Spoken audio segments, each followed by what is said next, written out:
Just a stone's throw away from the Kuala Lumpur International Airport, the Sepang International Circuit once again plays host to the opening weekend of GT World Challenge Asia, powered by AWS.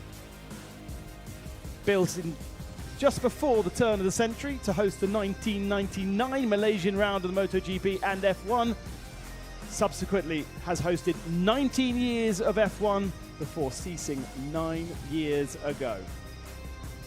It's the first of 6 stops on this year's calendar that will also visit Indonesia, Japan as part of the SRO Power Tour, and culminate on the streets of Beijing at the start of October. Race 1 was held on Saturday afternoon with Malaysia on pole. Let's see what happened. Akish Nandi on the pole position on the left-hand side, challenged down to the first corner by Frankie Chen in the number 16 Audi Sport. But in fact, by the time they got to turn 1, Nandi had a good advantage and swept onto the racing line. Further back, Anders Pato in the second of the Audi Sport machines, trying to go around the outside for 4th position, and it was there where the entertainment lay for the first 10 or 15 minutes of the race. The 911 machine getting itself up ahead, and that was piloted by Ron Juan.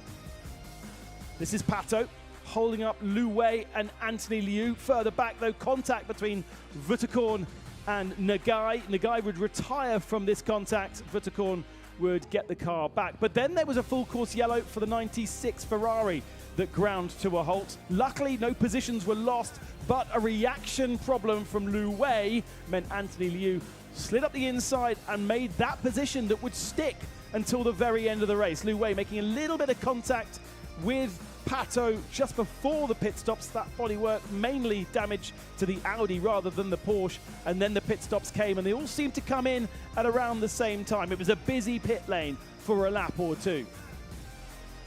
90-second pit stop for the majority of the field, 93-second for our leader, and he lost a couple of seconds. It was a slow stop from Absolute Racing. He dropped down to 2nd position and for a while was challenged for 3rd.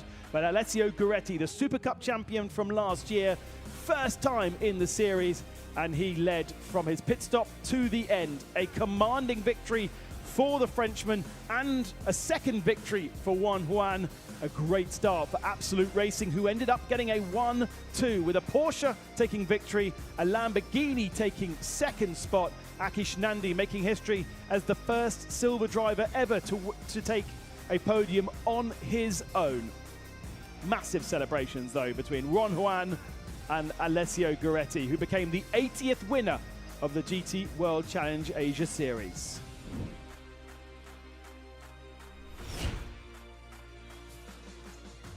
A modern Malaysian dance group entertaining those down on the grid, as we see in all of our GT World Challenge races. A feel of culture down on the grid wherever we go.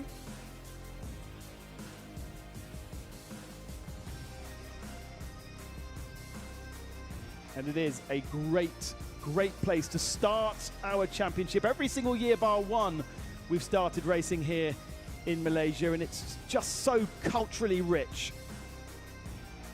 And we're able to bring that onto the grid here at the Sepang International Raceway. Alongside me is Sandy Stuvik, who's done many a lap around Sepang. Sandy, here is the track, 5.5 kilometers in length.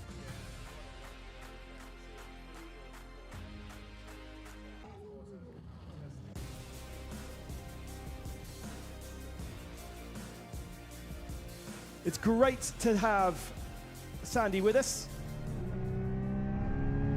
Hi everyone, Dorian Boccolacci on board. Waving the tire on the straight just to make them ready for turn one. Braking at 100 meters just after, and yeah, hitting the apex. Take a second apex here because it's a very long corner, and make sure that you are well prepared for turn two. The exit here is quite very important. You have a long straight just after. Make sure that you are not doing too much meter.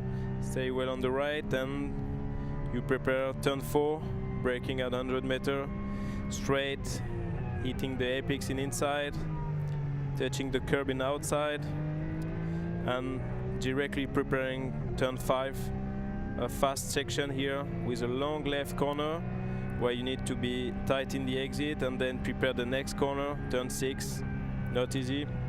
Track limit is quite difficult here outside. You arrive in turn 7, hit the first apex, then go wide, and then come back for the second apex with early throttle to prepare the long straight. You arrive at the big brake with the big hairpin. Try to hit the inside curb. Prepare next corner. Okay, go wider here, and then don't brake too hard. It's really easy to have an oversteer in entry. Just make sure that you get a good exit, and you arrive to the second fast section of the track. I took a big oversteer here, and then here is the trickiest part of the track, I would say, arriving for the fast corner, and then big brake. Same time you need to turn and to prepare the long straight coming back to the main straight. It's long, the tires are cooling down, but at the end of this straight you need really to make a big brake going in. Try to rotate the car as early as possible to put flat out and arrive to the main straight. It was a lap with Boccolacci. Dorian Boccolacci in the number 37 machine, our guide around the Sepang International Circuit, as our mob entertainment continues down at the front of the field. Down on the grid with all of our cars is also Amy. Let's go and hear from her with Wei Lu. And on the grids with Wei Lu, season's favorite for sure. Starting from front row, you had some great heat yesterday on track. How was it? How was the battling? Did you get to enjoy it as much as we did watching it? It was really fun, actually. I really enjoyed playing with some of my competitors, or I would say friends, because we're fighting each other for so many years, knowing each other so well. And today I just feel relaxed because Alicia is starting the race. When I get out of the car, probably there won't be anyone, not too many cars around us, because we're all spread out. So hopefully it's a clean, quiet race today. Let us do our job and see how it goes. I know it's way too early to talk about the championship, but you are hunting the crown this year as well. How confident are you this season? Oh, I wouldn't say confidence, because you know how this race plays. There's so many things can change during the season. So I would say no accidents, no crashing, just finishing every race, and hopefully. But I'm just so sad Bob is not here. I'm not used to it. Yeah. All right, so all the best luck today and have fun. Thank you. Third in the championship in both 2023 and 2024, runner-up last year, same points as his teammate Bob Wan. Bob Wan and Leo Ye not here this year, so it surely opens the door for Lu Wei to take the victory. But who knows, you know, Sandy? Yes, on paper, a strong car, but only 6th yesterday. Yeah, I mean, they're facing some incredibly stiff competition. As we can see, the Porsches are quite popular this year on the grid. So there's quite a few teams fielding that car. And yeah, the level of competition, as every year it is here at GT World Challenge, is impeccable. 8 Porsches on the grid, shared across 4 or 5 different teams. It is the most popular brand, that's for sure. And it was a Porsche that took victory yesterday in the hands of Alessio Gueretti. Let's go down to him now. Here on the grid with the pole sitter of today's race 2.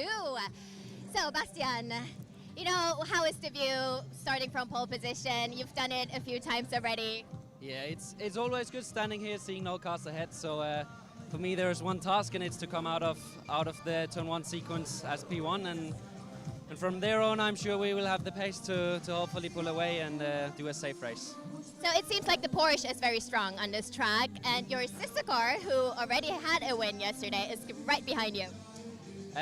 Yes, we are top 3 Porsches. We struggled a bit more in the race yesterday with fighting in the traffic, so I'm looking forward to hopefully have a clean run in the front. Hope for a whole shot for you, and good luck. Thank you. Bastien Boost there, taking the victory last year alongside Lu Wei, who we've just heard from. Switching teams, so he's gone from Origin to Absolute alongside Vitakorn in Tupuvasak, who was spun around in his stint yesterday. So it was a bit of a fight back for the 918, but it was the 911 that took the victory. So surely they've got the favourites for this one? Yeah, I mean, we also have to look at the success penalties after yesterday's race, which I'm sure we'll get into. Yeah, I mean, a change for the success penalties for silver drivers and for silver pairings. That's going to have a huge effect on that 500 car because they were outside the top three. Now, last year, they would still have a 5-second added to their pit stops because they're a silver entry. This year, they don't. So, in fact, being outside of the top three is a slight advantage compared to being inside the top three. And if you're inside the top three as a silver pairing, then there's even more time that you need to be stationary in pit lane. So that is going to play out. We'll discuss more when we get to pit stops, but effectively top three from yesterday get penalties, and this car has some for being third yesterday, Frankie Cheng and James Yu Kwai. So it's an uphill struggle even more if you're on the podium. It'll be James that will start the car. Frankie will take over today. That's a silver pairing. And let's go back down to Amy, who's got one of our Japanese entries. Back on track with the Porsche number 25. They had an excellent overall 8th place yesterday and the first class win for them as well. 内山選手、昨日の成績も素晴らしい、オーバーオール8位、そして初のクラス優勝おめでとうございました。お祝いできましたか？そうですね、はい、多少は、はい、祝っていただきました。はい、ちょっとね気持ちを切り替えて今日このポジションからのスタートとなりますけれど、どんな戦略を取ってますか？そうですね、車が今年から変わりまして、結構いろんなデバイスが追加されてるんですね。で、それをまだ全然使いこなせてないので、ちょっと試行錯誤しながらいろいろ試しながらやってるので、はい、いい方向に行けばいいなっていう感じですね。はい。もう日本勢みんな応援してますんで、はい、頑張ってください。はい、ありがとうございます。So this season, the car has apparently a lot of new features, a new package as a car, and he has been struggling to use them a little bit. But despite that, he's very happy for the very first class win yesterday. And today he will try a little bit of new stuff as well. So yeah, they're just figuring out how to manage the car, and hopefully they work themselves up a little bit more. Back to you. The third year that we've seen the number 25 partnership of Kondo and Uchiyama. And the first time they've taken a class victory yesterday with a win in Silver Am. This is their 34th race start. So that is a real achievement for them to get ahead of what was a very competitive Silver Am field. Grid is now clearing. Perhaps still concern over the 96 win here. Harmony Ferrari that ground to a halt. They weren't particularly specific about what stopped that car other than it broke, which was clear to see. But they managed to get that car back out on circuit, and Andy Dung will take over that car in the second half. But at least Kai-Shun Liu gets himself an opportunity to drive because yesterday he missed out completely. Yes, thankfully. I'm very glad to see the 96 there. Having spoken with Andy yesterday, he hinted that they had some form of engine failure. So I'm glad that the Harmony team has managed to get that 96 Ferrari back on track. Such a rare thing in the world of GT3 racing. These cars, so reliable. We do have Evo versions of both the Ferrari and the Porsche. Again, Uchima hinting to the fact that these cars are slightly different. And all the Porsches that we have in the field are the Evo version. The Evo version, I mean, visually isn't massively different. They've got some louvres over the front wheel arches. You can just see them there on the onboard camera on the left and the right-hand side. But there's a lot more going on, I think, underneath. Yes, so a lot of these Evo packages will be small suspension adjustments, maybe a bit of aero as we see on the Porsche. So just to kind of increase where the car may have been lacking in the seasons before. 2 formation laps, as has become common really in GT World Challenge racing over the last couple of years. More this for the few AM drivers that are starting because, of course, this is the grid set by qualifying 2, so it's the pros that will start the race.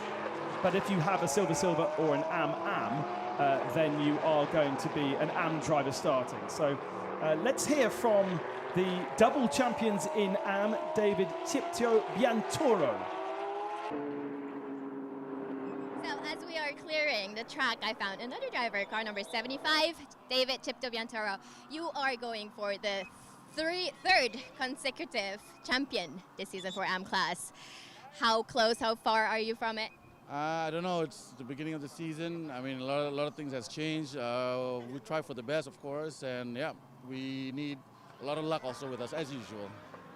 Well, you were on the podium yesterday already, hopefully in the middle today, so all the best luck to you. Fully. Thank you, Amy. Thank you.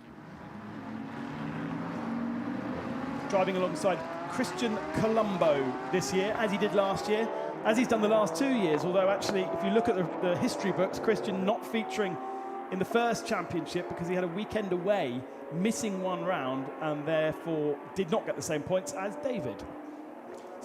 Let's have a look then at our 23-car grid. Pole position for AM has gone to Setuan Santosho and his teammate Mike Joe for Climax. Silver AM is the number 10 machine of Brian Lee and Max Hussein, who had problems yesterday. The 500, that's got to be a favourite for me. The Nissan, the silver pairing, brand new to the championship, those two drivers. Car obviously very familiar. And the Pro-Am pole position for Absolute Racing 918. Bastian Boos will start that car and he will hand over to Vitakorn into Puvasak midway through. Behind or beside Bastian Boos will be Alessio Piccirillo, Alessandro Gueretti and Atsushi Miyaki on row 2. Row 3, Neil Verhagen, didn't see too much of him yesterday, and James Yu Kwai, and then Dorian Boccolacci and Max Hussein on row 4. Akish Nandi drives alone in 9th position, 3rd in silver. Jackson Evans alongside him. Elias Sepang was very strong yesterday, just outside the points, starting there. Thierry Vermeulen alongside. Brendan Leach in that wonderfully coloured Win Here Harmony Ferrari alongside Subakondo. And then Jai Tong Liang in 15th. Kaishan Liu starts his first race in GT World Challenge Asia, having missed yesterday. Adli Fong and Seiji Ara alongside. Seiji having some issues with that Fortnite coloured car. Been run already in sim racing.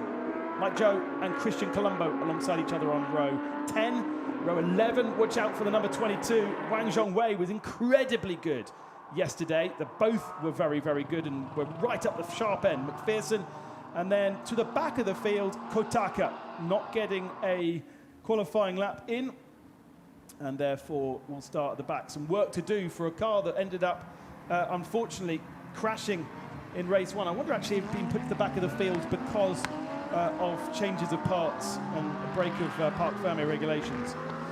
One of the only cars actually to retire out of yesterday. We obviously had the problem for Andy Dung, and then the only other one to retire actually was the 18 machine. Onboard cameras with the 18, so we'll be able to watch all of those movements, and you can flick over to a different channel if you wish. The onboard channels are available to you. You can have double screens, and you can follow on board in all 3 of our cars that have onboard cameras. The number 500 Nissan is going to be an entertaining watch as well. And Frankie Chen and James Yu Kwai have our 3rd on board to follow. So standard procedure then for GT World Challenge Asia. Side-by-side start. Even though we are already on our 2nd lap, or our 1st lap of the race, the timer has begun, but we will start the race as you would normally start a race at the end of this lap.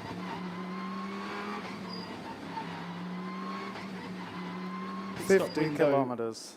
50 kilometers an hour they're doing now until just past the final corner. And then the race direction has given you pretty strict instructions as to how to behave during the starting procedure, right? Yes, so they call all the starting drivers in for a quick briefing before the start, just to give them info on where and when things will be happening. was this time last year, I think, that Dorian Boccolacci got penalised for jumping the start. Difficult thing to do on a rolling start, but if you are deemed to be ahead of the car alongside you, then race control don't like that. Got to go through your grid hatchings as well.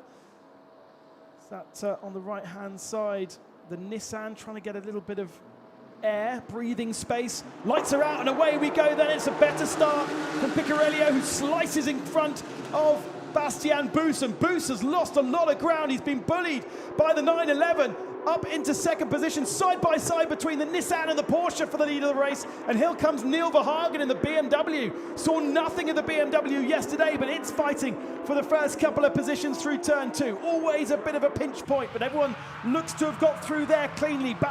Dorian Boccolacci in that yellow and red machine now goes alongside Neil Verhagen. That's for 4th position. Boccolacci will have the inside, but they're squabbling further forward as the 911 gets himself up into 2nd spot. Great work from Alessio Giretti, who is such a hungry young man and already up a couple of positions. Yeah, great start from Dorian as well. He's made up a few spots.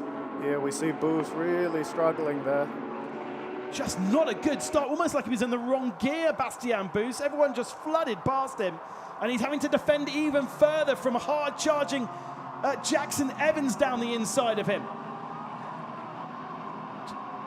Slightly offline, so more positions then lost, I think, from Jackson coming out of turn 8. It's really all over the place. And Elias Sepang in the 27 Mercedes trying to find a way through. Max Usen is in the BMW number 10. He's sort of boxed in there right now.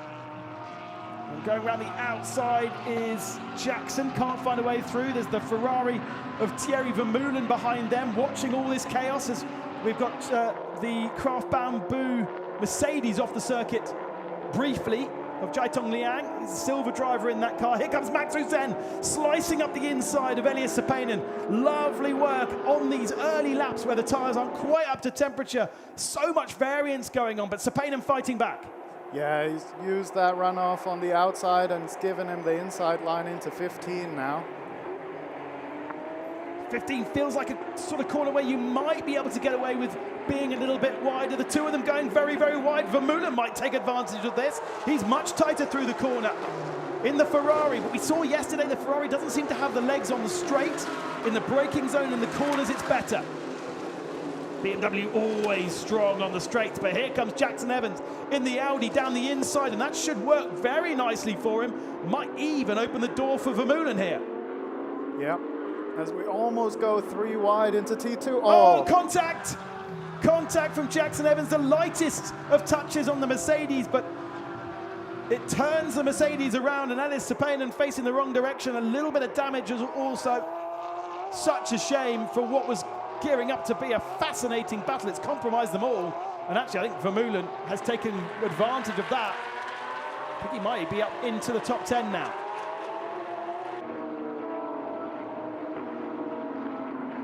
Piccirillo, Giretti, Miyake, Boccolacci, Verhagen, Buus. Then it was Sepang, but he's been spun around. There's Max Usen, there is Vermeulen, and there is a slightly damaged Jackson Evans as well. Such a light touch. Yeah, and just at the wrong point. Really feel for Elias there. Maybe a little bit of damage splitter on the 15. We're looking at the 16 Audi there. But certainly from that contact, some damage to the front end, and hopefully that doesn't compromise the cooling of the car. So important, but also aerodynamics surely compromised. Yeah, slightly. Probably lost one of the canards there. And there's Brendan Leach in the 72 machine up to 9th spot. Let's have a look at the start once again. What is going on here with Bastian Buus? Yeah, it's difficult to say. It just looks like he didn't get a good start there. Got a little bit of argy-bargy with his teammate. But yeah, that GTR, just all that power on the straight, but couldn't convert it. Alessio doing a great job to cover off T2 there. So yeah, Giretti was lucky because we saw that kind of move last year in Okayama, and an absolutely mammoth shunt for exactly the same sort of side-by-side. Now let's have a look here. Ooh. Just Jackson being caught out by Elias being almost careful through turn 2. Yes, perhaps Elias trying to square up the exit, but I mean, he was far enough ahead to be entitled to that corner, so. Wonder whether race control will have a look at that. Brennan Leach, 9th position. Jackson Evans, 10th position. Here is your leader, Piccirillo, with a 1.6 second gap over Goretti. Then Miyake in the 500. Remember, no penalty for that car. Goretti has a 15-second penalty when it comes to the pit stops. So he will fall out of that position. And Miyake is a silver.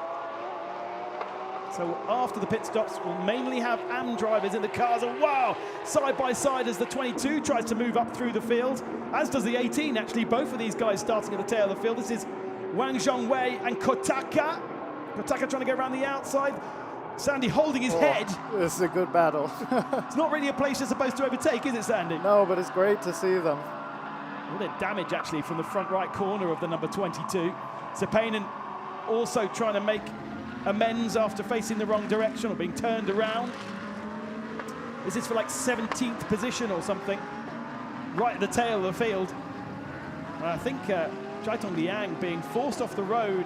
We saw it briefly at around turn 13. That's really compromised him. He's run right to the back of the field. Only Colombo and McPherson, the two AN cars behind. And the pace fierce. When it's a pro start, it's just relentless. Yes, it's awesome to see, and now the pace they're doing is nearly quali pace. So really excited to see, especially this GTR with the silver pairing. No success penalty. There'll be one to watch out for. As will Boccolacci yesterday, getting ahead of Piccirillo. Or staying ahead, I should say, because it was actually his teammate, wasn't it, that made the move before the pit stops. And it is, for me, it's those two for the championship. I might be wrong. There might be a few others. Here's Max Hussein leading Silver AM at the moment. A good couple of cars ahead of Adley Fong. Hearing at least one car in pit lane. It may have been two coming through the pits. I wonder if that's Jackson Evans with damage to his Audi, starting to see some warnings on the dashboard. Could very well be.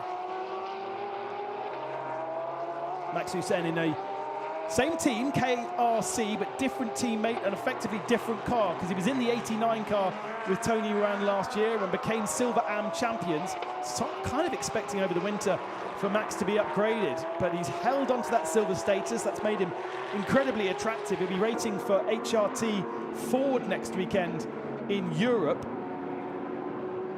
and is therefore able to keep held of the Silver AM status that they are in with Brian Lee, who's got that standout podium with Patrick Pilet at the end of last year in Beijing, in a Porsche, of course. Now he's switching back to a BMW. I say back to a BMW because Brian Lee's first ever experience 3 years ago in GT3 was at the 8 hours of Sepang, was at Shanghai, 8 hours of Shanghai in a BMW, and then instantly went to Porsche and was in a Porsche for the last 3 years. So interesting to see him get back into the BMW and be probably a very different car. Yeah, very different. Certainly with the front engine BMW, and then you go to the other extreme of the very rear engine Porsche. Lamborghini. Akish Nandi. 10 degrees cooler out on circuit anyway than it was yesterday. I think it was about 35 degrees yesterday, 30 degrees today, so a little bit cooler. And I mentioned that because Akish doesn't have a teammate. He's on his own. He has to do the full hour race, and he certainly felt it yesterday. Absolutely. And then today with tyres, we'll get to see which teams are using what tyres today. Certainly the Pro-Am lineups will be prioritizing news today. So we'll likely see the Pro-Ams come in for two. Well, they'll start on the new set right now, and then perhaps have another new when their AM driver gets in. There is your leading silver, the 500, ahead of Akish Nandi, and ahead by 7 positions as well. Nandi has James Yukai behind him. But we have seen Miyake before in GT World Challenge Asia. As I said, he's done one weekend for Kref McLaren back at Suzuka a couple of years ago. But Takayuki Aoki, his teammate, making his debut in the series yesterday. And it is a very, very strong lineup. Didn't finish in the top 3 yesterday, so has no success penalties when it comes to the pit stops. And I mean, Miyake is effectively a works Nissan driver. very, very strong competitor. As I say, race winner in Super GT. And of the young generation. And Boccolacci able to hold on to him, but hasn't found a way through as yet, as our pros have now settled into some kind of a rhythm, haven't they? A little bit of a gap between them all. Yeah, now they'll certainly be looking at adjusting their TC settings, starting to save tires, starting to get into a rhythm. They'll be talking with the teams on what pace to hold and what pace the cars around them are doing so that they can adjust if needed. Progress being made by Kotaka. Started at the tail of the field, stayed by the looks of things at the back of the field for a couple of laps there, but by the time we got to lap 5, he's up to 18th spot now, mirroring the number on the side of the car. A little bit of news on Jackson Evans. We said he came into the pits. He has gone back out onto circuit, so I wonder if the team kind of removed the debris from what had broken off either the Mercedes or the Audi, just to help the temperatures into the radiator. He's now at the tail of the field, but he is still running. As the number 8 machine gets passed by Elias Sepanen, 2 Mercedes going at it together. It's Mike Joe in the 8 and Sepanen in the 27. Elias Sepanen, one of those young silver drivers, and Mike Joe, a long-time AM competitor. Has been in Pro-Am for the last couple of years, but sharing that car now with Setuan Santoso means they are an AM pairing. It means they're a very, very strong AM pairing. On board with Kotaka then. Looking to the inside here on 4, if he can get it lined up. Not quite close enough. There's a bit of defensive work going on from Wang Zhongwei in 19th position. Almost felt like initially I thought he might be looking at the inside of the 18, but he's actually trying to cover off Jiatong Yang at the back. All in different categories. Kotaka a Pro-Am, Wang Zhongwei in the AM category, and Jiatong Liang in the Silver AM category. So whilst this is one race of 23 cars, there's also another 4 races within it that actually concerns these drivers more, doesn't it? Yes, yes. So certainly they'll be prioritizing the points in class, but of course everybody wants to get up on the overall as well. Yeah, as you get closer to the front of the field becomes more important. Yes, absolutely.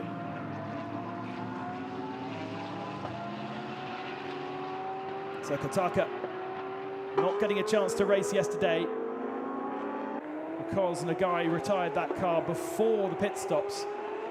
But he's looking strong in the 18.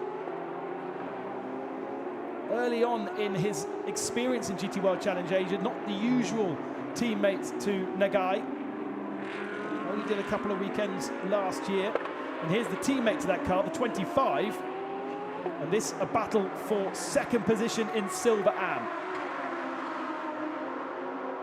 12th position overall. We didn't see much of Adli Fong in his Ferrari yesterday. Shares that with Jay-Z Sun. And here down the inside, a quick look. A move in the mirrors, but ultimately it seems quite easy this first corner to defend. As long as you stick on that inside line, there's really nowhere to go, right? Yeah, it's a long corner, but if you just stick to the inside, they can't really run around you, as the distance they would have to go is too much and it just doesn't make sense. So quite easy to defend, but as we can see, it just looks like the Ferrari is lacking legs on the straight. It keeps getting caught near the braking zones, and that's putting Adderley in danger. Interesting, because we saw with Andy Dung yesterday in the 96, it was exactly the opposite. Really strong under the brakes, really strong on the initial turn into the corner, much better than the cars he was racing against, but the straights was where he was really losing pace. And the cars all balanced so that generally the lap time should be the same. The idea of the balance of performance across the lap.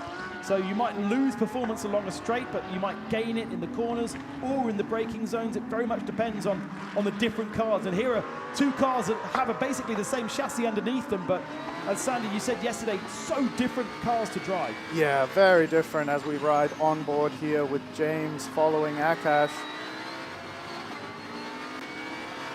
Very different, but very similar at the same time. It seems that the Audi is perhaps slightly better on tires, so maybe towards the end of this stint we'll see James starting to close this gap to Akash as we see the Lambo really squaring up that exit, getting a good run down the straight and just putting himself outside of range. All these drivers so familiar with the Sepang International Circuit. I'm sure Akish Nandi's done thousands upon thousands of laps around here, knows all the tricks, but all those tricks change depending on the car you're driving, right? Yes, they also depend on the person following you. So Akash obviously knows James very well from being his teammate a few years ago. Let's see if these two have a battle later on. No need to save tyres for your partner. Tyres can get changed for the second half of the race, so you want to be use them up, but at the same time you don't want to lose too much performance from them. Best lap from Piccirillo, our leader, a 204.6. We're down to the 206.2s already. Yeah, this will be interesting. Alessio was very quick out of the box, but let's see how his pace holds towards this end of the session. Alessandro, a lot more calm in the first few laps, so I'm almost expecting him to start making inroads. He needs to try anyway, because he has that success penalty from yesterday, from the victory yesterday. 15 seconds more stationary in pit lane for Goretti before Ron Juan can go out on circuit. 15 seconds is going to drop them down into about 8th position, even a bit further down perhaps, if they were to come into the pits now. Pit window will open in 5 minutes time, but you won't expect to see these pro drivers come in until the very end of that window. Yeah, certainly they'll be aiming to maximize the time that the pro spends in the car and then put the AM in at the last possible moment of the pit window. Still no change here in the two different battles that we're following. Just outside of the top 10, Nandi in 10th, James Yu Kwai in 11th, Fong in 12th and Kondo in 13th. Good start from Brendan Leach. Car started right at the tail end of the field yesterday and we didn't see too much of it, but into the top 10 for the New Zealander. As we ride on board now with James Yu Kwai once more. Lamborghini looks good off that corner. Yeah, Akash clearly prioritizing the straights, squaring up every exit, and then utilizing what straight line that Lambo has. My racing tuition when I was younger was always slow in, fast out, but it does seem as though there are variants to that and you can do different things depending on what you need. Yes, and certainly depending on how much you want to save your tires, especially at this circuit that we know really munches those rear tires. Now we start to see the drivers who have saved tires in the beginning of the stint starting to come back here. We really see James. I think this Audi is slightly better, slightly more balanced overall on the tires. Remember, Nandi's also got to preserve his energy as well for the end of the race. He's got to make sure that he doesn't use up too much of himself as well as the tires and the car. Definitely got a little bit closer through turn 1 that last time by. A little mistake from Akish. And James got closer but wasn't able to find a way through. And this is a battle for second in silver. It's 10th overall. It's the closest battle we've got out on circuit. Monitoring the likes of Miyake and Boccolacci that only have a second between them, but it doesn't really look as though there's an opportunity for overtaking, whereas here, potential, more potential. Great to have Audi Sports still represented, despite their focus moving away from customer racing, whether that be GT3 or whether that be TCR, but focusing on their Formula 1 project, which hasn't gone too badly considering they're effectively a new team. But having, I mean, this car is an Audi Sport car. This is not necessarily gentleman drivers bringing money to the table. This is support from the brand, and that's great to see. Yeah, great to see Audi still with us after all these years. A stopped car, I think, on circuit. Adley Fong has stopped. The number 13 machine. As helmets are getting on, and you know, they need to start really preparing, because if there is a problem with that number 13 machine and we end up with a full course yellow at the same time as the pit stop window opens, then you just need to get the change done. You don't wait any longer. There is the 13 machine, and it's ground to a halt again. Wow. This almost looks exactly the same as the 96 yesterday. It just pulled off to the left-hand side, again, in a very safe position, as we saw from Andy doing yesterday. The marshals are going to try and push it. But both the 96 and the 13 are the Evo version of the 296. We've got a couple of non-Evo versions out there. But here comes the leading car around to that position. That 13 car is on the inside of turn number 9. So we probably will just see it at the back of shot. There it is. Very, very safe spot. And dominance from Alessio Piccirillo at the moment. He is the fastest in every single sector of the lap, thanks to Race Vision. The lap times are really starting to drop now. Alessio and Alessandro here are running around 2 seconds off what they started the stint with. But Wei Lu said on the grid, didn't he? I'm looking forward to this one. He seemed pretty chilled. He was looking forward to being on his own. And with the 911 car with extra time in the pits, he's really going to be on his own if everything stays the same. But everyone was really good yesterday with their pit stops. Bang on the 90-second mark. A bit of time given away by the Lamborghini. They gave away 3 seconds more than they needed to. And that really cost them. There's that wicked helmet of Lili Chao. Spent a lot of time looking at that helmet in the 12-hour race in December last year. Very, very nice design. Now he's going to be getting in. Well, is he going to be getting into the car? Because is he not sharing the car? He's in the 27, so he's in the Mercedes. He was in the Ferrari in December, so I was getting myself confused. Where the best deal is, right, Sandy? Well, yes. Well, maybe he wanted to try something new. Jumping around, we know Ellis Sepang has done a lot of that, jumping around different brands. It isn't just a GT3 car, they are so different to drive. Oh yes, so incredibly different, brand to brand, and especially generation to generation. Each gen gets better, gets easier. The ergonomics for the driver, they always improve, especially with these Porsches. They've worked a lot on the interiors to ensure driver comfort over a long stint. So yeah, each generation of these GT3 cars brings new adaptations that increase the competitiveness of the car.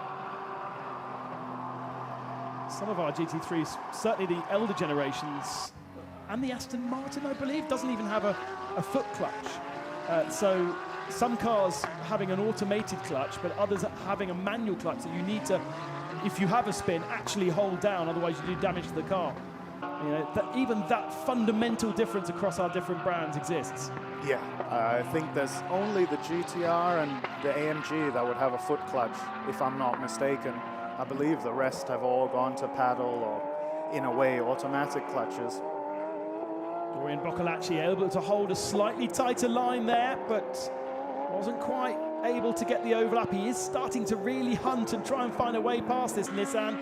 I'm sure on his vlog at the end of the weekend he'll be complaining about the pace of the car in front, as racing drivers always do. It's not unique to Dorian, it's everybody else. There's always a reason.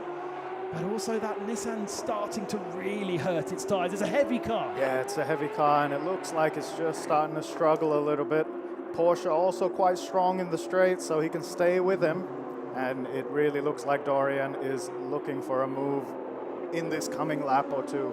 It's great along the straights, though. The Nissan pulls away from the Porsche, not the space, as we've got the pit window open. And so McPherson handing over to Ben Porter as quickly as possible in the AM category.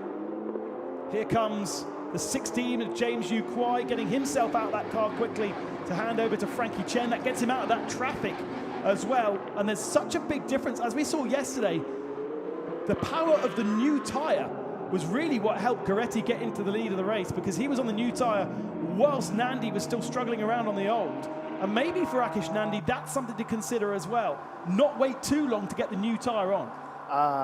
It was the other way around, actually. Yeah. Yeah, so Alessandro was on the fresh tyres, or used, and then Akash used both of his news yesterday, which puts him a little bit on the back foot today. But as we saw in qualifying, Alessandro did use 2 sets. So I believe Alessandro's got a new set, and perhaps his teammate Ron will be going on a fresh set from quali.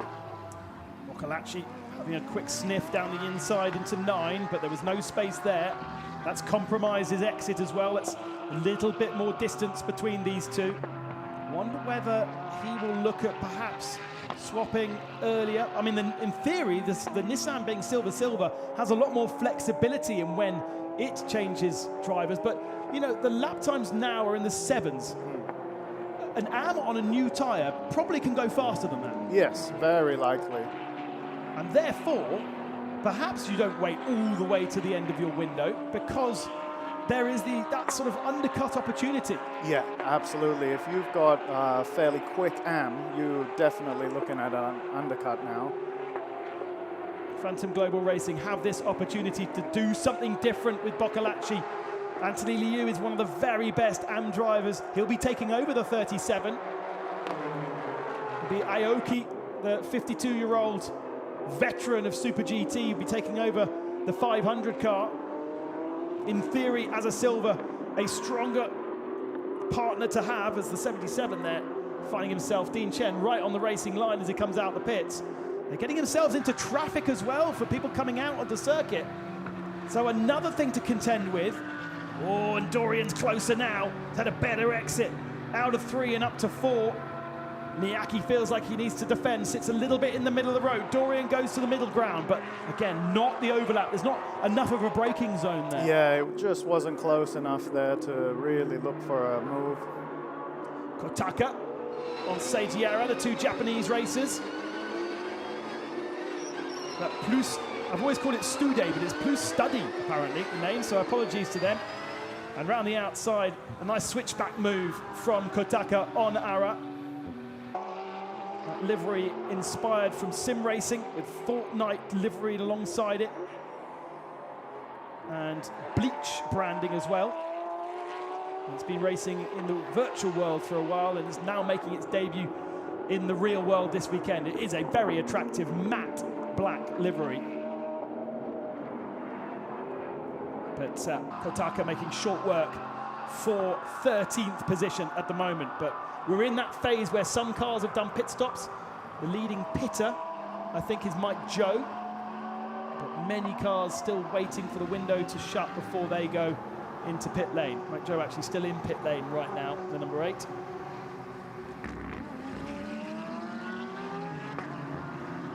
And just a reminder then, the 911 will be in the pits for 15 seconds longer than its competitors around it.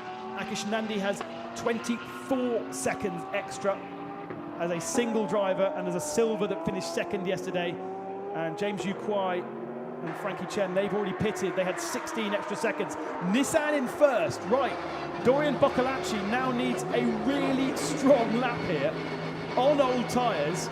He's been released. He's got traffic ahead of him, but at least he's been released. So let's see if the timing screens start to light up. It'll be a difficult one for Boccolacci, but to jump this 500 car, it's necessary. Fresh tyres, fresh Pirellis. Worth noting also that these Pirelli tyres we're using this year, used tyres on that Nissan, are different compound to what we used last year. The compound change only came in for GT World Challenge Asia in Fuji in the middle of the year.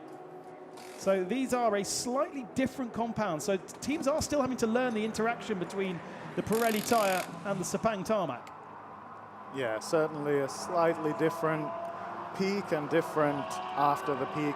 It seems like this DHG kind of hangs on. It really depends on how much force is exerted in it. There is Boccolacci, the gap between Gueretti and Boccolacci. Gueretti's got, actually, he might fall into 4th position. Got such a big gap over Verhagen and Bastian Boos in 4th and 5th. He shouldn't lose too many positions despite that success penalty from yesterday. It does look very, very good for 911 then.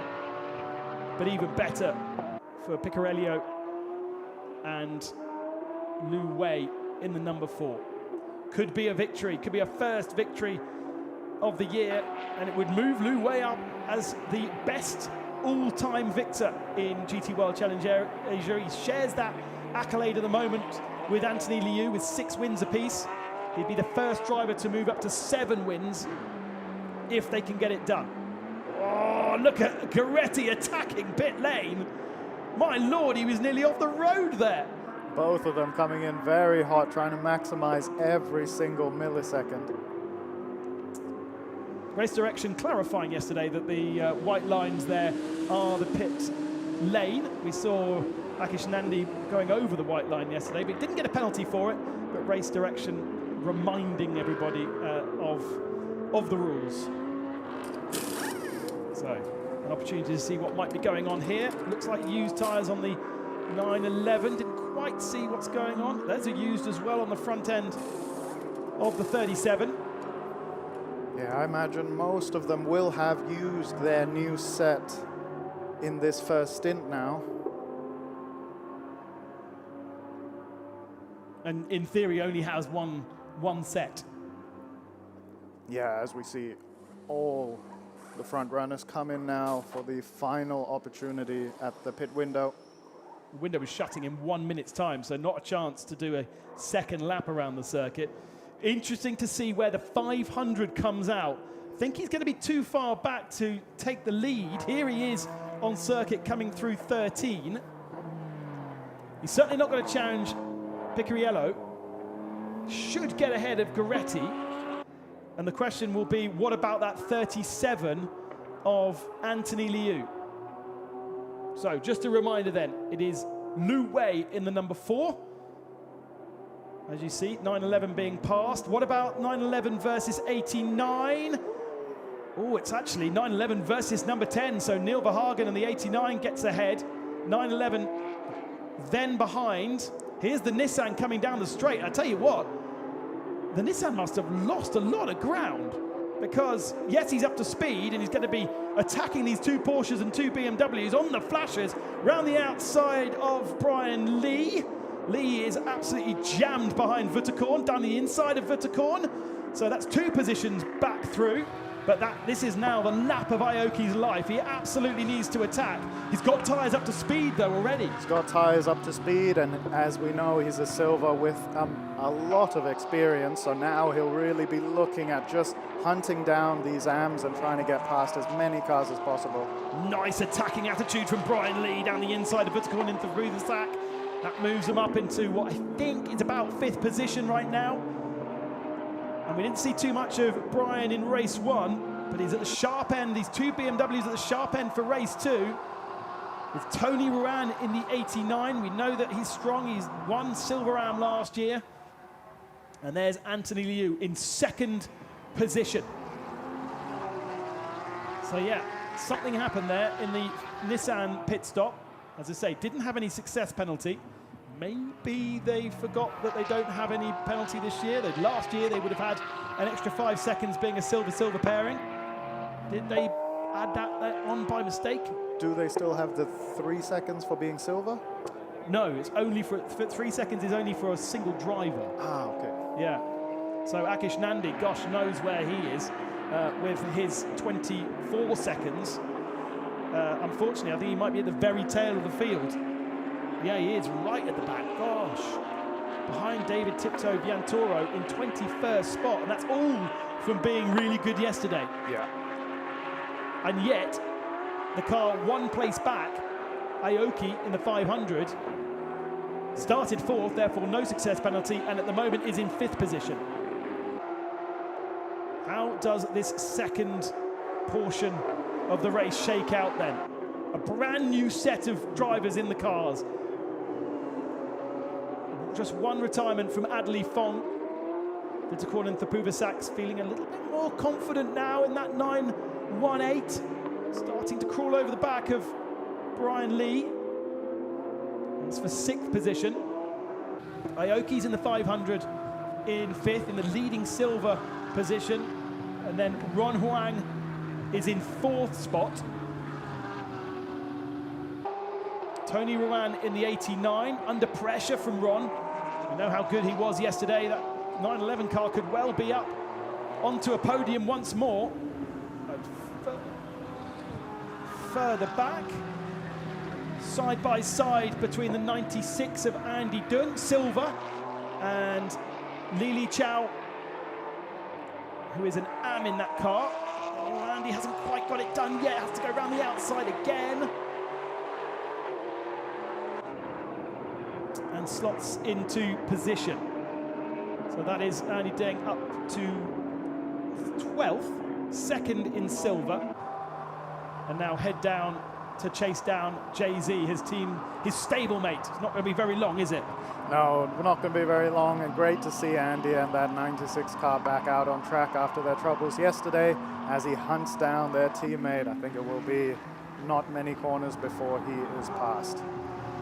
Double checking what I said to you about the silver.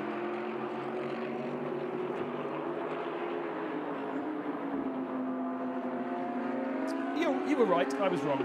For the first race, all Silver Cup cars will have additional 3-second penalty. Oh, that was yesterday. Yeah. That was yesterday. Yeah, so you were right. Yeah.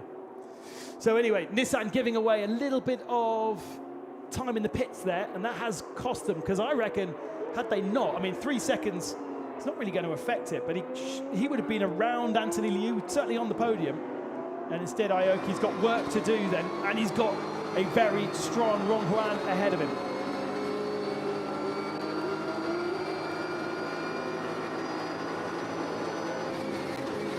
That also explains why Akish did 96 yesterday. Yeah. 3 plus 3, an extra 3.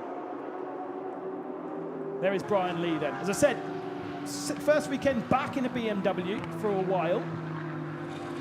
We know the colours and the name GTO from his time in a Porsche. And has, further back, Nagai challenging Cheng. That's Frankie Cheng up the inside of Nagai for 13th spot. This is the third silver entry, but of course they've got a lot of success penalty also, 16 seconds in pit lane. That's why Frankie Cheng down in 14th spot overall, but Nagai waves him goodbye because he's off into the distance very quickly. Nagai, Pro-Am entry, and what is that? 8th position in Pro-Am. Good work from Kotaka in the first stint to get them from last up to 13th. But I love this portion of the race. There's always overtaking, there's always swings and roundabouts, and it's so tight. Wherever you look, Brian Lee and Vitokonen Tapuvasak for 6th close.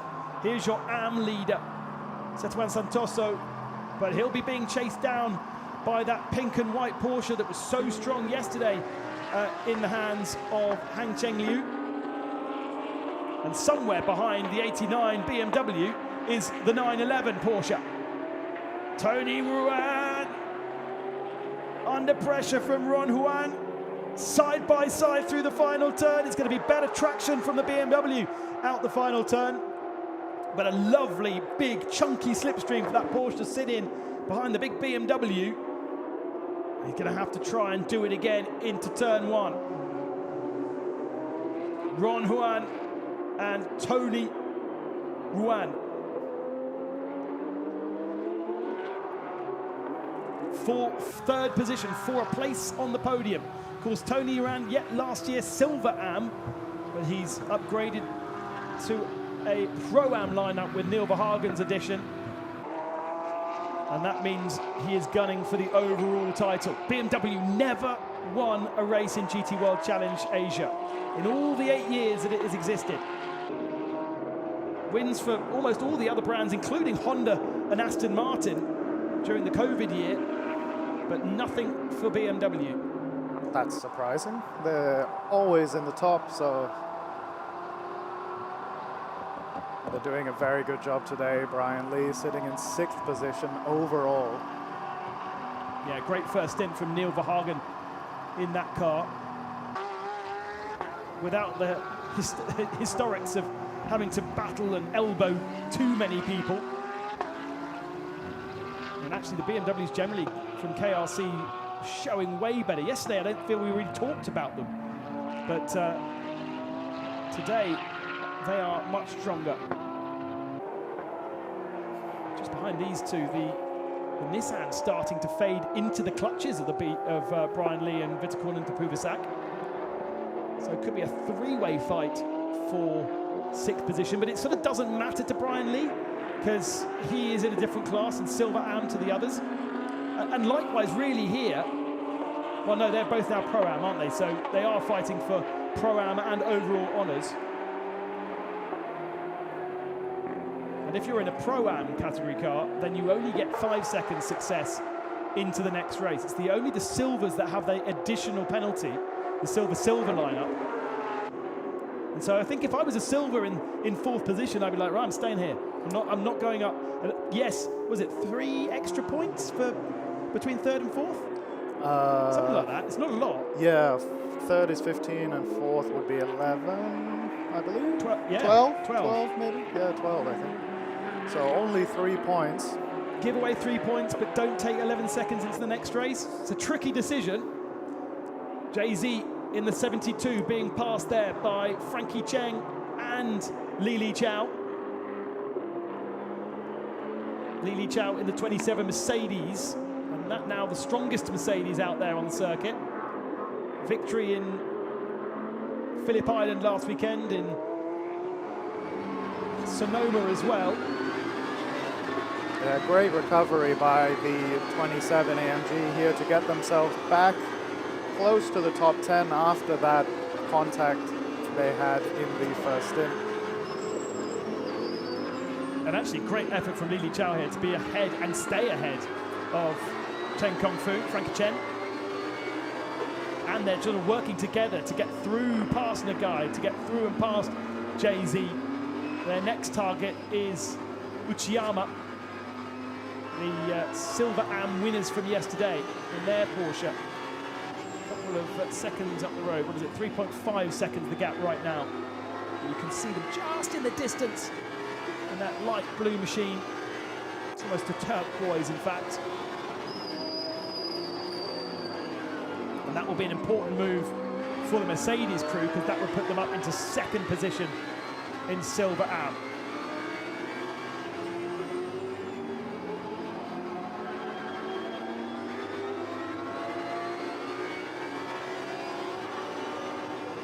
Always nice to just listen to the engines on these onboard cameras. A real feel to how the car is working, how the driver is driving it as well, just by listening.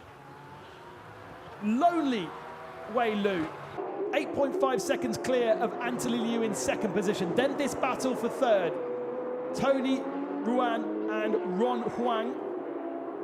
And then a 3-way fight for 5th position between Aoki Intrapubasak and Brian Lee. And I think actually Brian Lee's lost 2 positions since we last checked in with him, down from 5th to 7th. They are still very, very close to each other. And here they are. So still the Nissan ahead, but yeah, Brian down to 3rd in that little scrap, and Intrapubasak up to 6th. Yeah, it certainly looks like that 918 Porsche has been making its way through the field and will soon be on the tail of that GTR. Pace-wise, looks like Buttikorn has some pace in hand over the GTR. Perhaps GTR, as we can see there, struggling mid-corner. He'll be struggling to get the traction down. Porsche very good on traction with that engine in the back. We saw how difficult it was at the end of the stint for Miyake and that Nissan. Really struggled to get the power down in that big, heavy machine that works its tyres so much. And Buttikorn dives down the inside at 9. He's not quite got the overlap, but thankfully Aoki saw him, gave him space, and held on to the position through the next turn to just claim that apex. But it was a brave move and an overlap, trying to get around the outside for Buttikorn here. Oh, it would be amazing if he does this. Oh, great stuff. Now the 2 sweeping left and right-handers, and Vutti gets out of it. He was racing here last year in TSS, champion of the Thai Super Series. So even though he wasn't with us here in Sepang last year, he's still got a chance to race around this circuit. Drifting through 13. Now that's going to compromise him. Maybe Brian Lee can play again. Yeah, as we know, that BMW strong on the straights. And with a compromised exit like that, perhaps the BMW, yes, starting to think about a move into T15 here. Vutti holds the middle of the road. The middle of the apex here is not too hurtful.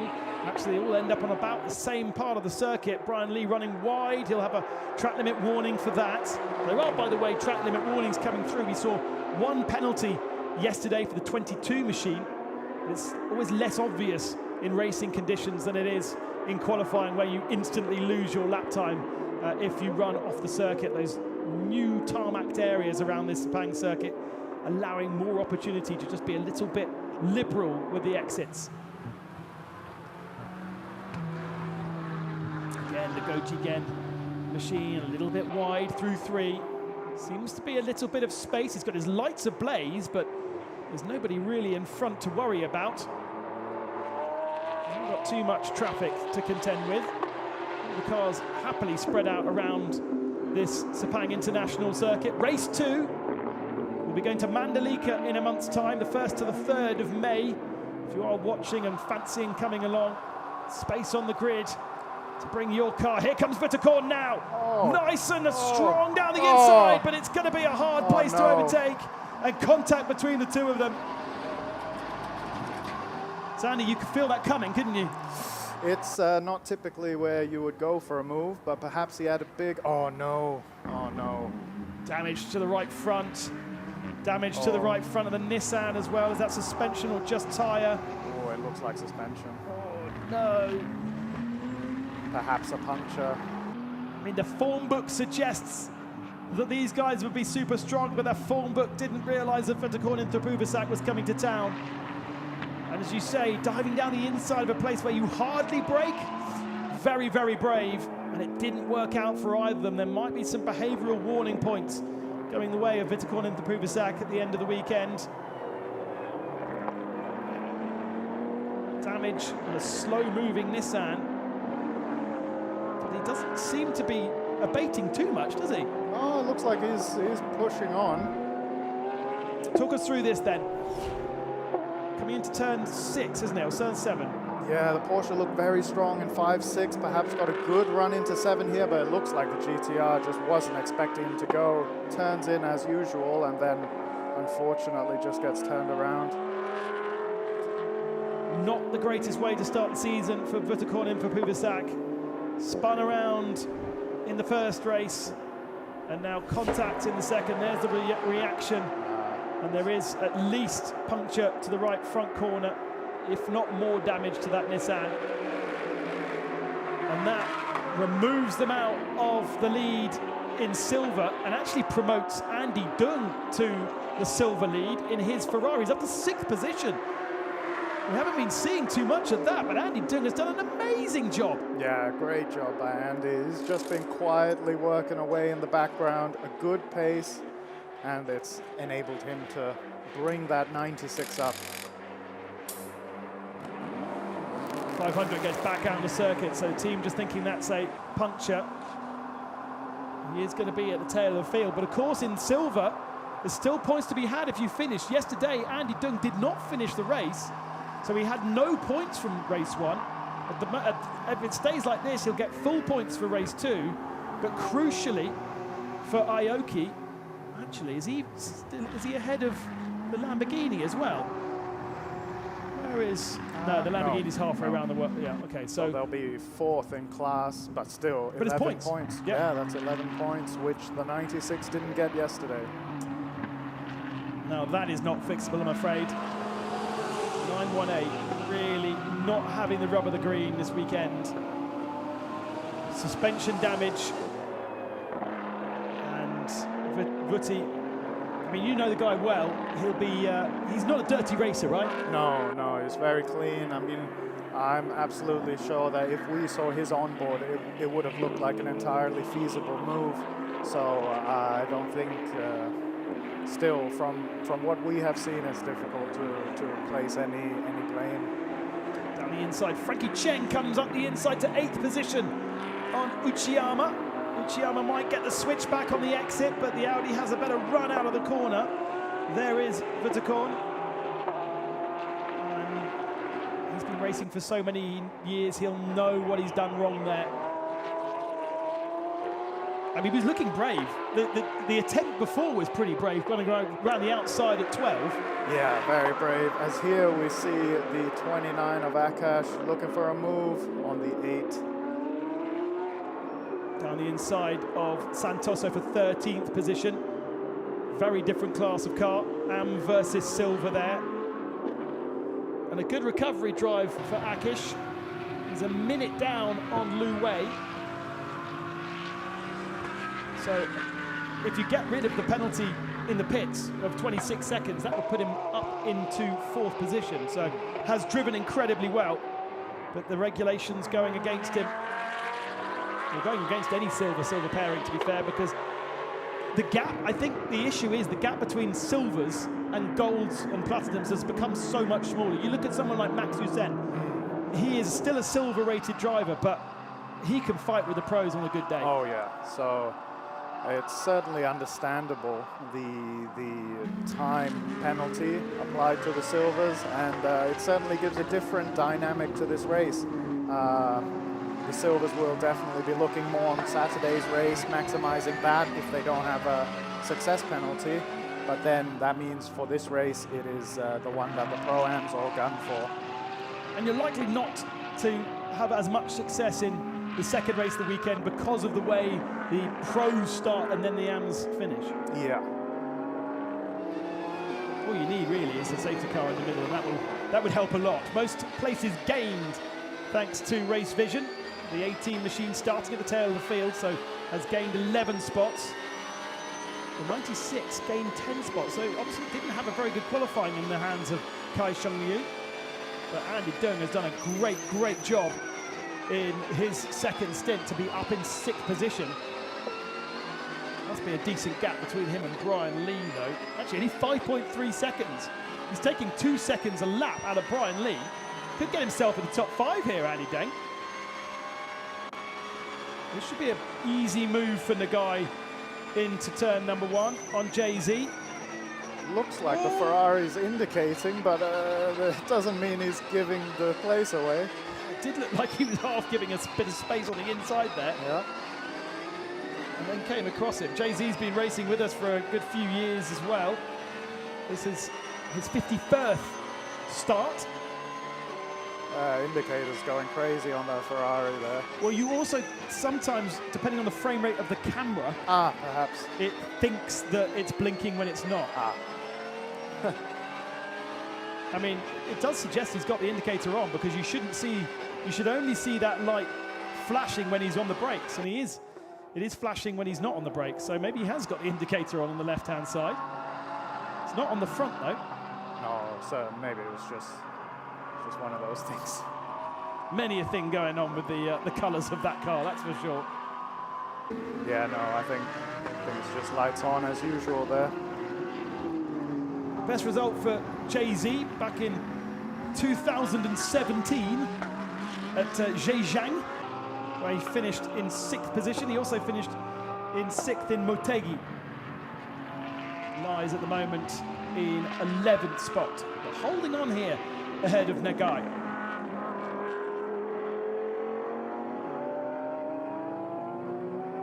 Need to get more of a story on that livery that not only changes colour every time the car pans and passes a camera. There's also a couple of characters called Buzz drawn on the car.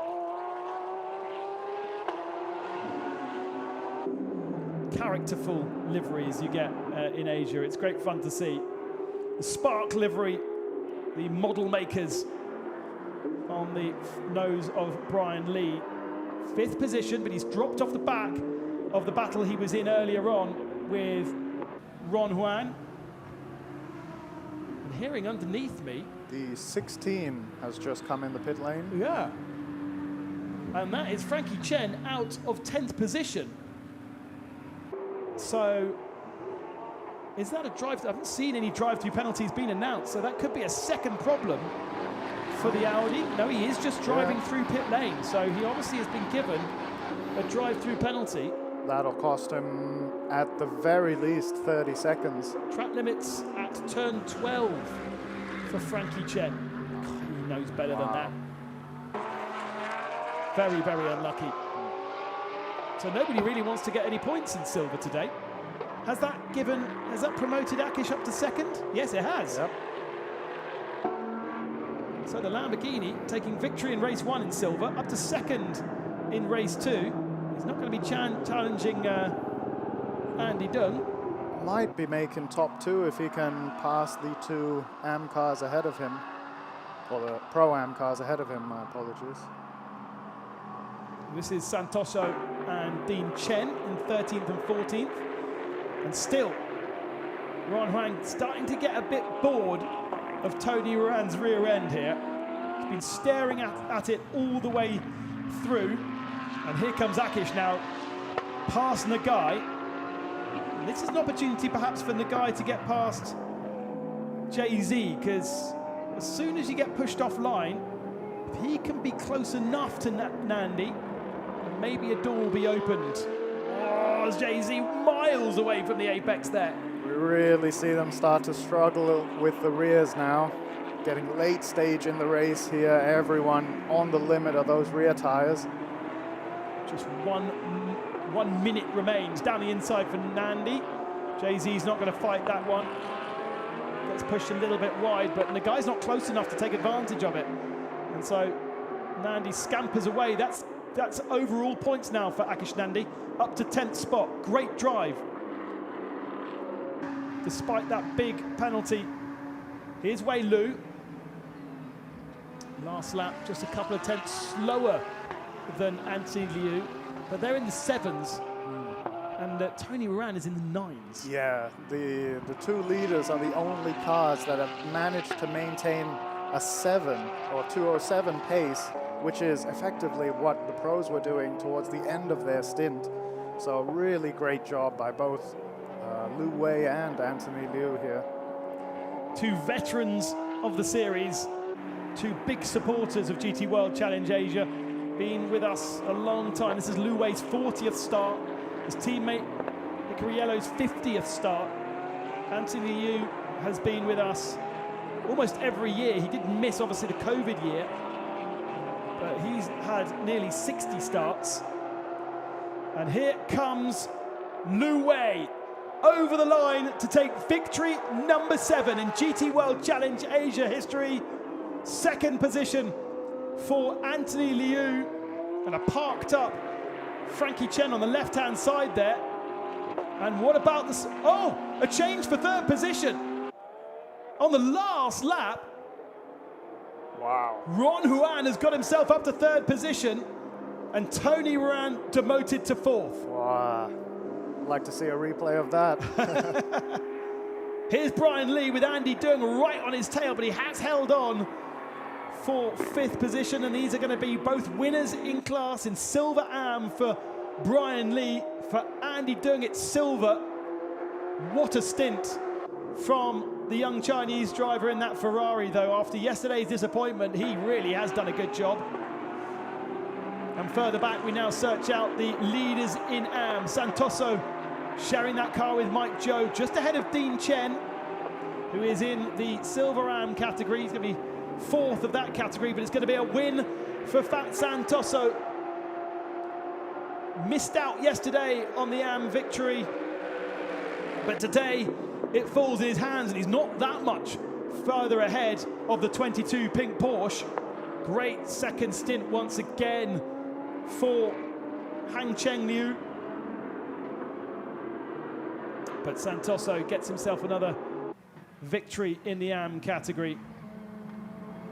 And Wei Lu, he looked relaxed on the grid. He probably was quite relaxed when he got in the car, and he's driven solidly. The gap did come down. Anthony Liu did take time out of him, didn't he? Yeah, but they've clearly done the maths. They knew where they would be after that pit window, and they've just executed. Andy Dung up to 6th, winning silver. Nandi 2nd in silver, so that really is a great recovery for him despite the success penalty from yesterday. Something wrong with the Frankie Cheng Audi, so he did the drive-through penalty, but then he stopped basically at the pit, at the finishing line. Yeah. He's just not quite got over it. I wonder whether he can encourage maybe on the starter motor just to get over the line. Although he's completed a certain amount of the race, so I think he'll still get points, right?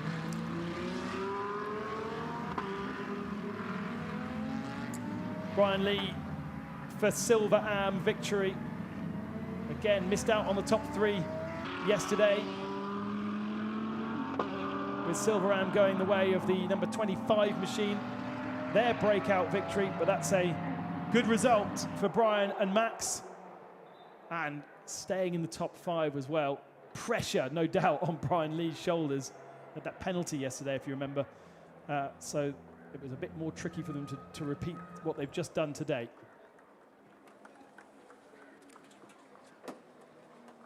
Lu Wei becomes the most successful man in GT World Challenge Asia history.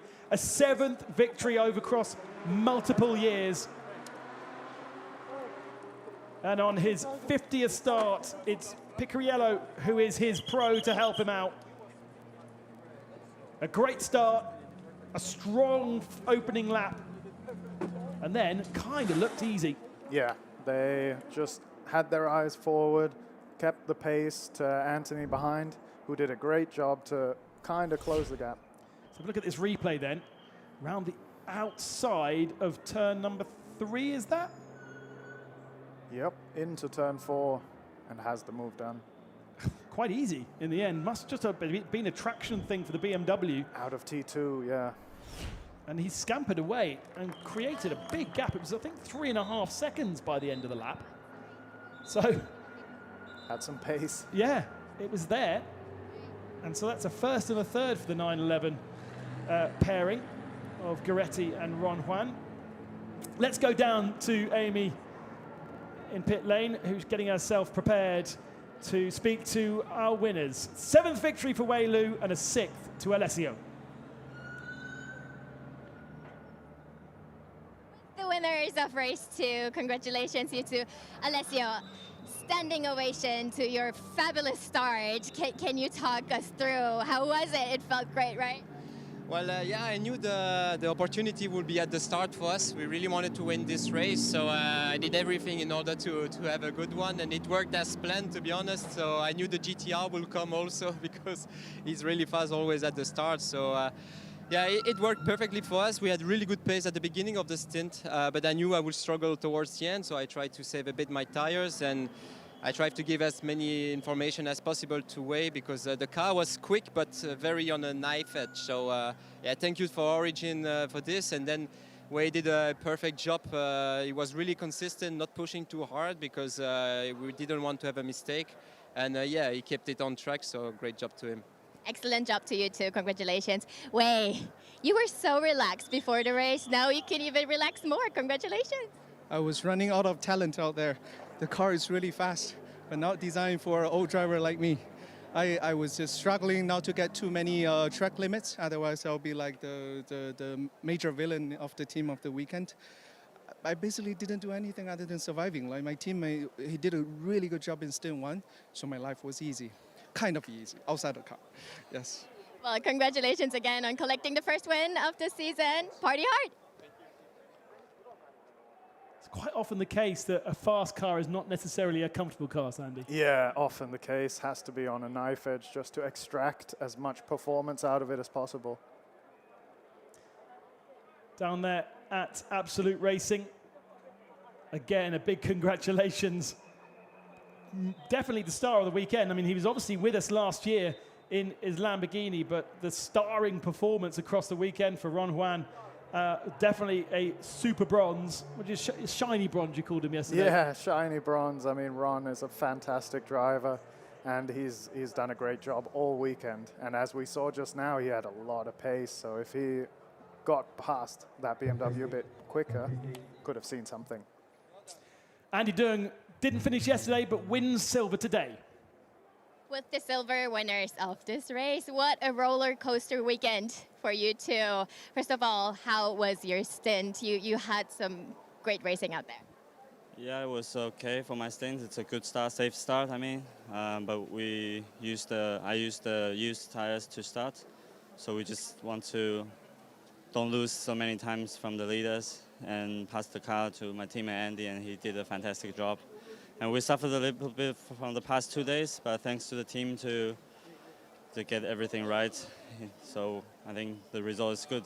I'm happy. Congratulations. And Andy, a lot happened during your stint. The luck you lost yesterday, you picked it up every second. How was your stint? Congratulations. Yeah, honestly, we haven't been seeing for a long time. last year we had a big regret in Beijing. So yeah, but this year we're coming back stronger. And I did some mistake yesterday, and thanks my teammate Liu, he did a great job. And my engineer and our company win here, they support superb products for us.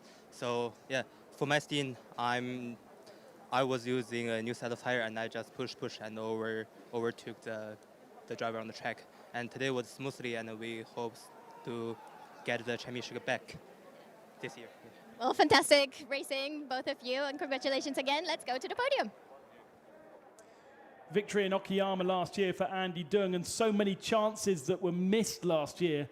He is a very, very strong silver driver. Yeah, very strong silver driver, and I was fortunate enough to join him for his first year in TSS in 2024.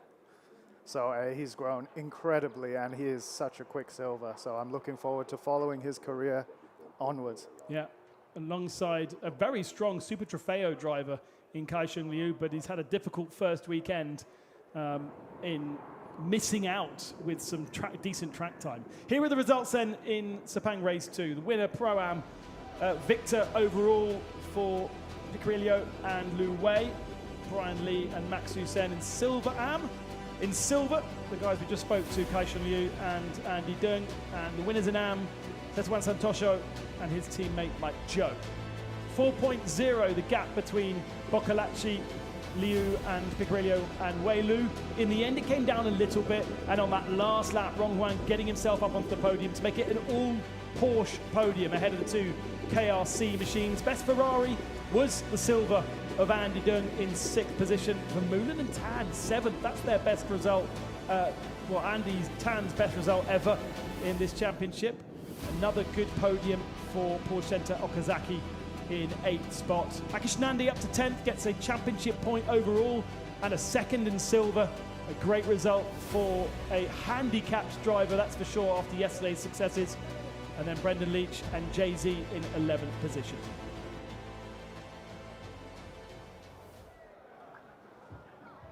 Just awaiting our overall podium. I really wish I could tell you what that thing is on the right-hand side. I thought it was part of our mob entertainment dance show, but it's not a sponge. I'm also trying to figure it out. Please message us on the live chat if you have any idea as to what that is. I'm sure somebody out there knows. It's probably a cartoon character.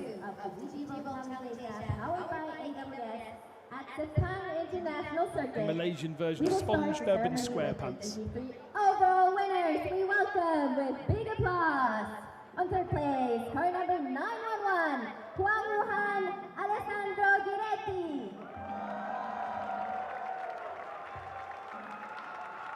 On second place, car number 37, Anthony Liu, Dorian Boccolacci.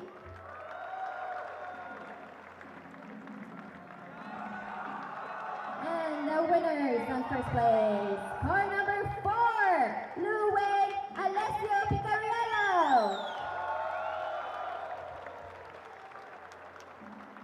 Congratulations for our top 3. A mascot of our festive season here in Malaysia, representing rice wrapped in coconut leaves, is what we see on the right-hand side. Thank you very much. Oh, look at her dress. On the left-hand side, it's all happening on the podium. It's just sort of inflated. It's a plethora of culture on the podium. Just how strong is the competition between these, not just these crews in Porsche, but also the teams? Because you've got Origin, Phantom, and Absolute. Yeah, I mean, between the teams, I know it's already super competitive, and also between the drivers, the AMs and the pros, they're all very high level, very good lineups, all of these. And I think any one of these could win the overall championship this year. Congratulations to our top 3. Photographs being taken, an all Porsche podium. That will surely inspire all the other team managers to have a quick word before our next round. Yeah, I think there will be a few calls after this.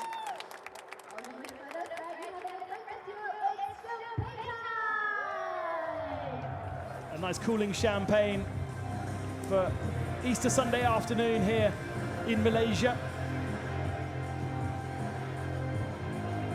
And for many of these drivers, it's a quick hop back to Europe for the start of the European GT World Challenge Series. Boccolacci's there, Picarello's there, even Goretti's there next weekend. It never stops in the world of GT3 SRO competition.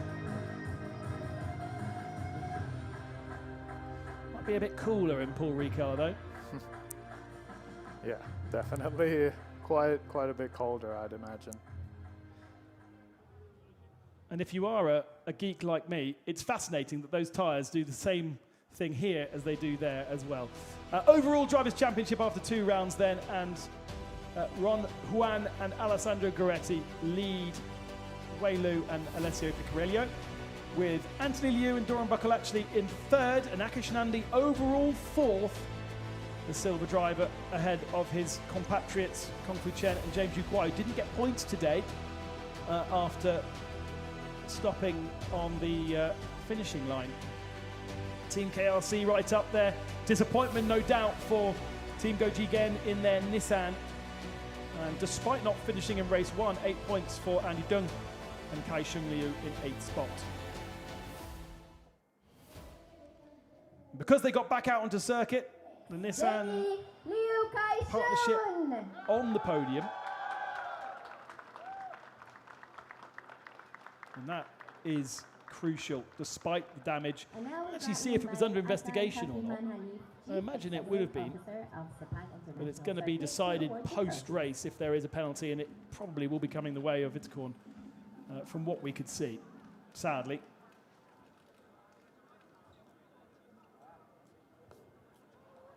The lady on the left-hand side, by the way, celebrating the Chinese culture here in Malaysia with her very clever dress.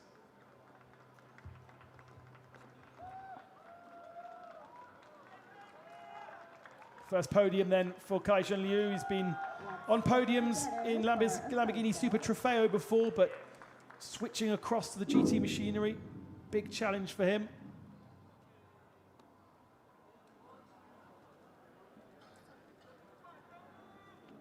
Some more photos. Get the feeling that Akish looks a little less bewildered than he did yesterday. He pushed really hard yesterday.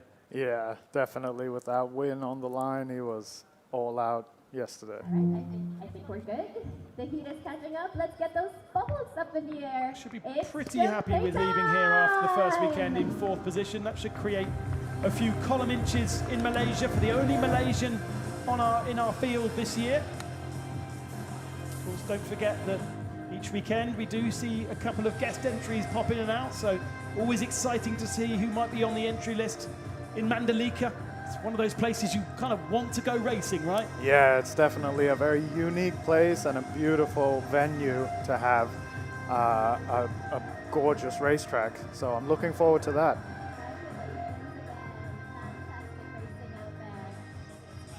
It's Team KRC going from 1 car to 2 this year. And it hasn't seemingly slowed them down too much. Let's have a look at the silver standings after 2 rounds. Nandi leads Kung Fu Cheng and James Yu Kwai, with Aoki and Miyake in 3rd on the same points. And with that win, nice and close now, Andy Dung and Kai Shun Liu.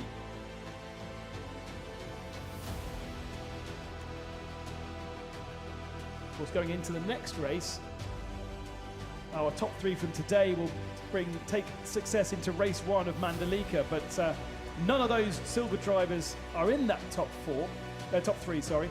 And so therefore, back to square one, back to a big opportunity for Akish Nandi, and effectively he's just going to be winning race 1, doesn't he? Yeah, I think that's the plan for all the silvers, is just to try to nail race 1 as much as possible, and then race 2, come what comes, just don't get a success penalty, and try again for race 1 at the next.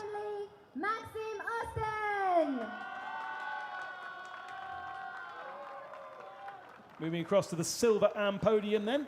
5 entries here in Sepang for silver AM. Chief Executive Officer of Sepang And after a disappointment with the penalty yesterday, Max and Brian Lee on the top step. Brian got a podium, and he got an overall podium actually in Beijing. Was it in Beijing? No, it wasn't in Beijing. It was in Okayama, where he and Patrick Pile finished third position overall.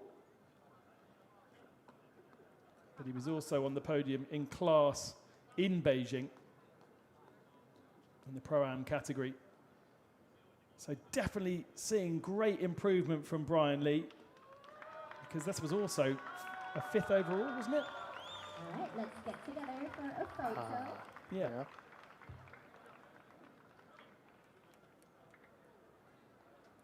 I mean, my guessing is that the BMW is possibly a more AM-friendly car than perhaps the Porsche is at its limit. Yeah, I would think so, as is customary of most front-engine cars. People say the same about the AMG, so I think that characteristic is just easy to find the limit. All right, you have it in front of Or you. easier, I should say. Yeah. Easy is the wrong word. When you start learning how to drive a Porsche really, really well, suddenly find yourself not able to drive anything else. Yeah, that's very correct. Oh, nearly broke the bottle there. Good work from Elias Sepang in there. Very strong for Mercedes. They'll be happy. Mercedes-AMG with a decent performance. 9th position it was in the end of the race overall. Best of the 3 Mercedes, 13th and 14th for the other 2.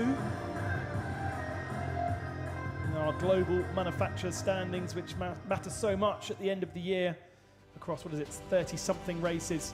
Silver Am standings then, and the Japanese go away as leaders after the lack of points from Brian Lee and Max Hussein yesterday. And just 2 points separating them and Lili Chao and Elias Sepang. Dean Chen, his first weekend in GT World Challenge Asia. Be happy with that, kept it on the island. No heroics from himself or Jiatong Liang, but safe, and Daryl O'Young will be happy with that. Car number 22, Yu Hancheng, Wang Zhongwei. To the AM podium. Very, very competitive this year. And the winners on first place, Perhaps car number 8, because of the strength of Santoso, those two. Zhou Wang. Yu Hengchang and Wang Zhongwei, both with experience in different categories already here. And they absolutely almost dominated race 1 and looked very strong in race 2, but couldn't quite catch Mike Zhou and Setuan Santoso, who also have so much experience. So it's going to be a challenge for David Chipcho Biantoro to protect that championship over the last couple of years.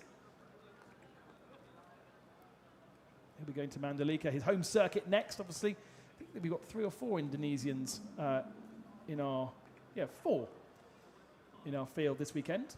The 3rd most represented country behind Japan and China. Not bad considering they've only just built a racetrack. Yeah, really good to see. And hopefully we'll maybe see more at Mandalika. Yeah.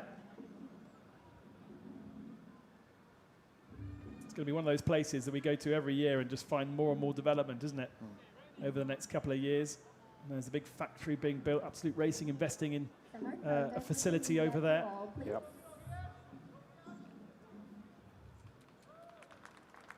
And there we go. Our AM category podium. Great entertainment across the whole of the weekend, across the whole of all of our 5 different races that we've had. The Chinese scuttling off. They obviously want to keep their race overalls clean. It's been wonderful to have you with us here in Sepang. Thanks for joining us.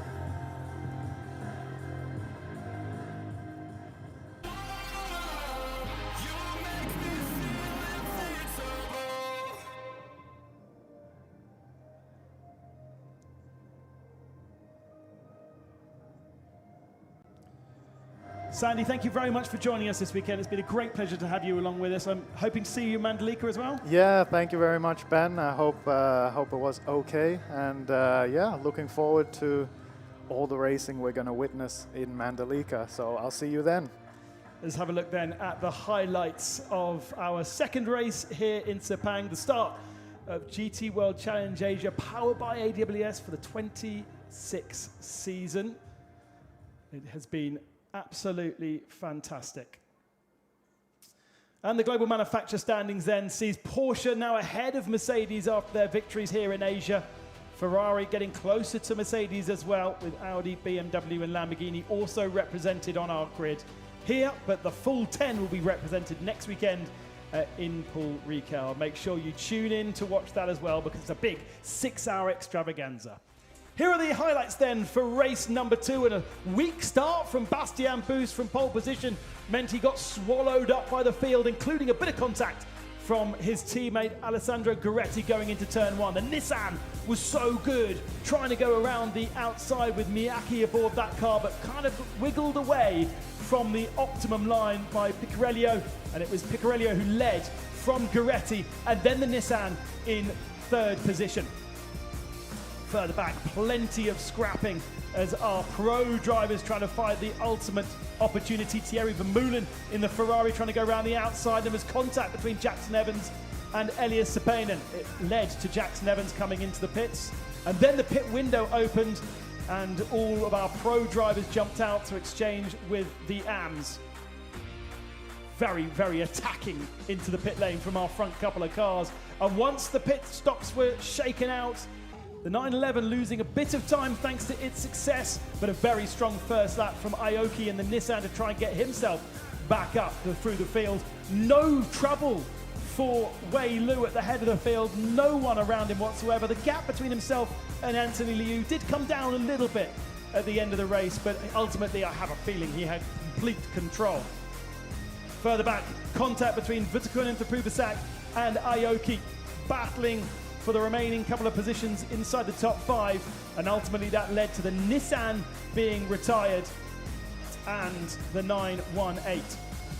And on the very, very last lap, for 3rd position, a great move from the star of the weekend really, Ron Huan, moving himself past Tony Wan and up into 3rd, but it would be Liu Wei taking his 7th victory in the championship on his 40th start and moving himself up into the top of the championship standings, shadowed by Anthony Liu behind. Congratulations to Picarello as well on his 50th start. It's a 6th victory here in Sepang.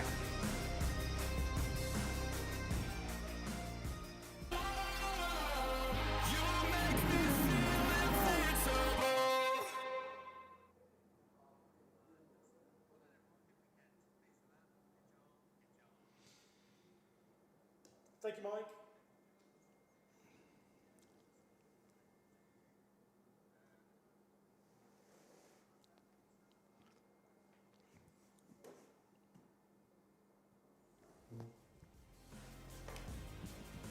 Thanks, Andy. Good, thank you, man.